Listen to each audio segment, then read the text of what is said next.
channel. In today's video, we will talk about a Filipina who decided to go to Canada to work as a nanny in hopes of providing a better future for her family here in the Philippines. This is the story of Benita de Sagun. In 1989, 30-year-old Benita decided to go to Canada and work as a nanny. She was there through the live-in caregiving program, which means she gets to stay in one home with her employers while taking care of either elderly or children. For years, she worked with a number of families who described her as really motivated and passionate about her job. It may be because she was a mother of 3 in the Philippines, so it's natural for her to take care of children. She's not really looking into it as a job, but it's something that comes out of her naturally. 7 years later, in 1996, Benita was working for a family in Toronto. She was also living with them while taking care of their 2 children.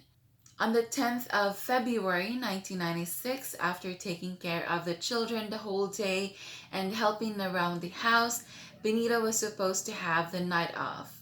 After saying goodbye to her employers and kissing the children goodnight, she went on her way. The next day, on the 11th of February 1996 at around 10 a.m., the police were called in one of the apartment buildings in Toronto. A body of a woman was found in one of the public stairwells in the area. The police rushed to the scene, and when they got to the stairwell, they saw a lot of blood splatter just all over the walls and the stairwell going down. And when the police followed this trail of blood at the bottom of the stairwell, they saw the woman. She was naked from the waist down. It was obvious to them that she had been raped. Her body was also posed. The killer, whoever raped and killed this woman, made it look like she was just sitting at the bottom of the stairwell with her headphones on. The police took everything that they can treat as evidence, and one of the officers noticed that even though the woman was wearing her headphones, there was no Walkman around. They started thinking that it might have been a crime of a lust murderer. Lust murderers are people who kill other people and get sexual arousal or sexual gratification out of it. They would also usually get something belonging to the victim as a trophy, and they would keep it with them. They were also able to get semen sample from the woman's body. While the police were doing their investigations and interviewing people in the area, one of the residents in that apartment building, a man, just approached one of the officers there and told them that her girlfriend failed to show up the night before. He said it was out of character for her not to show up and not texting or not calling him. And then this man showed the officer one of his girlfriend's pictures. And then they were able to confirm that this man's girlfriend is actually the woman they found in the stairwell. He also gave the officers the name and the address. The police were able to go to the address that the man provided, and yes, it's Benita's employer's address. They interviewed the couple, and both of them said that they loved her like their own family. They never had any issues with her, no problems, never. She was so good with the kids, she was passionate and motivated, and she just loved doing her job, which they really liked about her. So the police went to check Benita's room. They found an empty box of a Walkman, but there was no Walkman in the room. Now, this suggested that the killer really took the Walkman as a trophy. There were a number of suspects that the police investigated. One of them is a Caucasian man who recently got paroled and stayed within the area where Benita's body was found. He had sexual assault charges. The police later eliminated this man as a suspect because he had a solid alibi. His DNA also did not match to the semen sample that they found in Benita's body. And then Benita's boyfriend became a suspect. He sold one of his cars, and the man who purchased the car told the police that there were dried stains in the trunk of the car that seemed to be blood. So the police took the car and did a lot of forensic testing. They also requested a sample of his DNA. He was a bit reluctant and angry at first, but he complied. When the results came in, the stains in the car turned out to be not blood. Maybe paint or any other stains that are red, but absolutely not blood. Now, his DNA also did not match to the semen sample found in Benita's body. And then there was another suspect that came up. He was a Canadian guy who reportedly raped his ex-girlfriend in a stairwell. Now, this really looked promising to the police, and they did a surveillance on this guy. But then, his DNA did not match to the semen sample. Although the police went back to square one, they never stopped investigating the case. They still continued talking to Benita's friends and people around the area where her body was found. A month later, Benita's employer called the police and they went back to their home. They gave the authorities Benita's phone bill. It showed that there were 40 to 50 calls that were made all over Toronto after Benita's body was found. Clearly, someone had been using Benita's phone card even after she was dead. It was clear to the police that the person who's using the phone card will either be Benita's killer or someone who could lead them to the killer. So they traced all those calls, 40 to 50 calls all over Toronto, until they were able to talk to this young lady named Kathy. She gave the police a name, and it was Michael Wall. Now, the police did a background check on Michael Wall. They found out that he was just 18 years old. His mother disowned him, and his father had left him. He was jobless, dropped out of school, and he was always alone. They decided to do a surveillance on him 24/7. They watch his every move. On the second day of surveillance, one of the officers followed Michael into a public park. Now, this park is not really densely wooded, but there's a lot of trees where you can just go there and hide and do your thing. And there's also not a lot of people in there. This officer continued to follow Michael while Michael was walking into the park and then observed Michael stopping. And then he started masturbating. Yes, he masturbated in the middle of the day in the public park.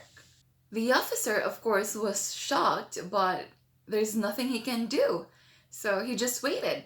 And then when Michael was finished, he dropped something in the ground and left. And then when the officer checked what it was a condom with his semen on it.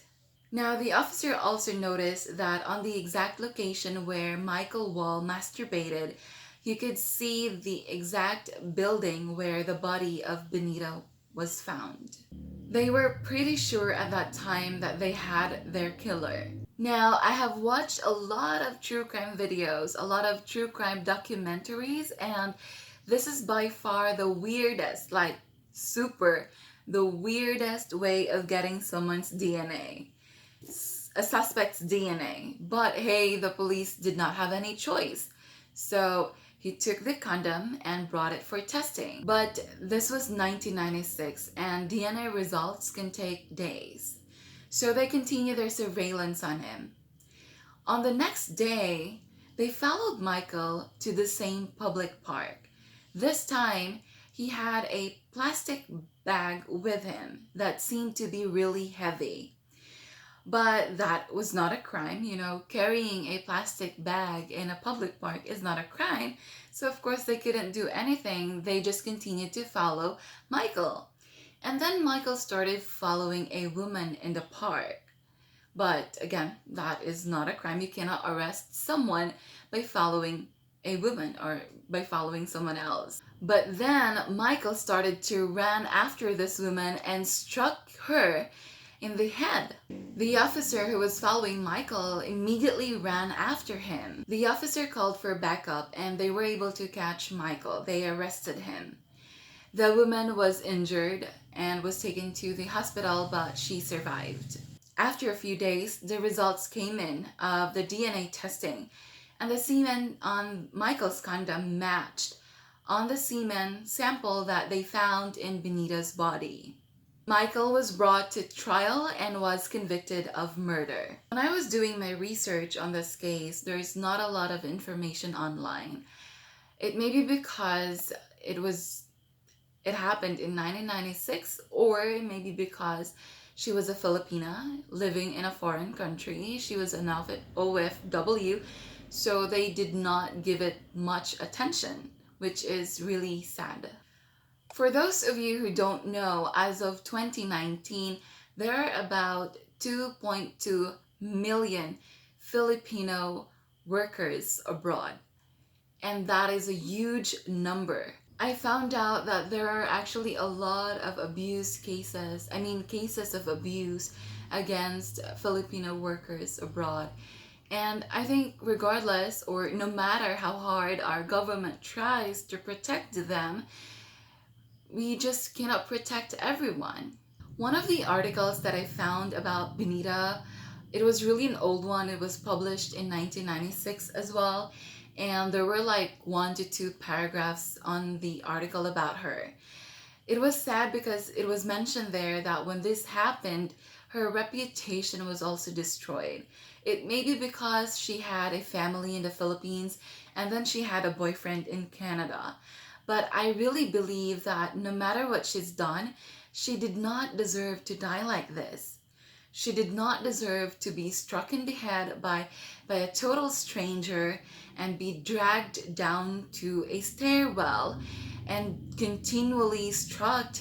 And while she's dying, she was raped. She was dying and she was fighting for her life, but she was raped. This man, this killer did not stop. No one deserved to die like that. No one deserved that, regardless of what she's done. I know and I 100% believed Benita was a motivated, a loving and caring and selfless mother who sacrificed being with her children, being with her family, just to give them a better future, just to give them a better life, to better provide for them. She sacrificed all that, the comfort of her home in the Philippines, and went to Canada to work in a foreign land with all those strangers. I just hope that we will remember Benita not because of the wrong things that she's done, but because of her sacrifices as a mother, her love for her children, her passion towards her job. The police ended up finding her Walkman in Michael Wall's apartment. The craziest thing about this was his roommate told the police that on the night of the murder, Michael came home with a smile on his face and told his roommate that, "I got it tonight." Now, I don't know with you guys, but that phrase simply means that he had been trying. He had been trying to find someone to murder, to find someone to rape and kill. And unfortunately, on the 10th of February 1996, it was Benita that he's found. Let me know what you think about this case. Feel free to comment down below. For case suggestions, you can comment them below or visit our FB page, Precious the Storyteller. Thank you so much, everyone. As always, thank you so much for watching another video of mine. And if you haven't already, click the subscribe button for more stories with me. Stay safe, everybody. Bye!